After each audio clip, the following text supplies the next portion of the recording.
నమస్తే అన్న, అందరికీ నమస్కారం. కువైట్లో ఇటువంటి ప్రవాసులు ఎవరైనా ఉంటే తమ దేశాలకు వెళ్ళిపోండి. అలాగే ఇటువంటి భారతీయులు ఎవరైనా కువైట్లో నివసిస్తూ ఉంటే ఇండియాకు వెళ్ళిపోవడం మంచిది.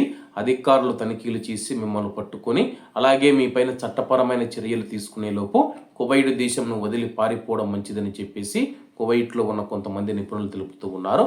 వివరాల్లోకి వెళితే కువైట్లో ఉద్యోగుల విద్యా అర్హతలు మరియు సమానత్వ ధృవీకరణ పత్రాలను సమీక్షించి ధృవీకరించడానికి కొనసాగుతూ ఉన్న ప్రయత్నాలలో భాగంగా ప్రభుత్వ సంస్థలు మరియు ప్రైవేటు రంగంలోని ఉద్యోగుల విద్యా ధృవీకరణ పత్రాలను పరిశీలించే కమిటీ మార్గదర్శక వేదికను నిర్వహించనుంది.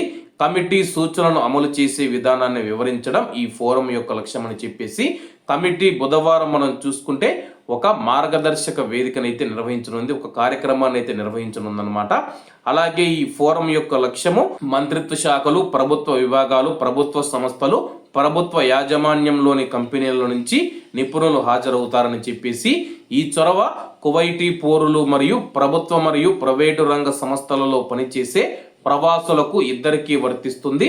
ముఖ్యంగా విద్యా మంత్రిత్వ శాఖ జారీ చేసిన విద్యా ధృవీకరణ పత్రం సమానత్వం కోసం అభ్యర్థనలకు సంబంధించిన కమిటీ కార్యాచరణ విధానాలను వివరించడం పైన ఫోరం దృష్టి సారిస్తూ ఉందని చెప్పేసి ప్రస్తుతం మనం చూసుకుంటే కానీ చాలా మంది నకిలీ సర్టిఫికెట్లతో అయితే కువైట్లో ఉద్యోగాలు పొందడం జరిగిందనమాట. వాళ్ళ యొక్క సర్టిఫికెట్లు మరియు అలాగే వాళ్ళ యొక్క విద్యా అర్హతలను ధృవీకరించడానికి ఒక కమిటీని ఏర్పాటు చేసి అలాగే వాళ్ళ యొక్క సర్టిఫికెట్లను పునఃపరిశీలించాలని చెప్పేసి ఒక కమిటీని అయితే కువైట్ ప్రభుత్వం నియమించిందనమాట.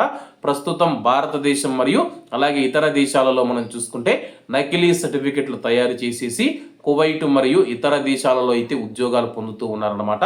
ఇటువంటి నేపథ్యంలో నకిలీ సర్టిఫికెట్లతో ఎవరైనా కువైట్లో ఉద్యోగాలు పొంది ఉంటే వారు కువైట్ దేశంను వదిలి వెళ్ళిపోవడం మంచిది.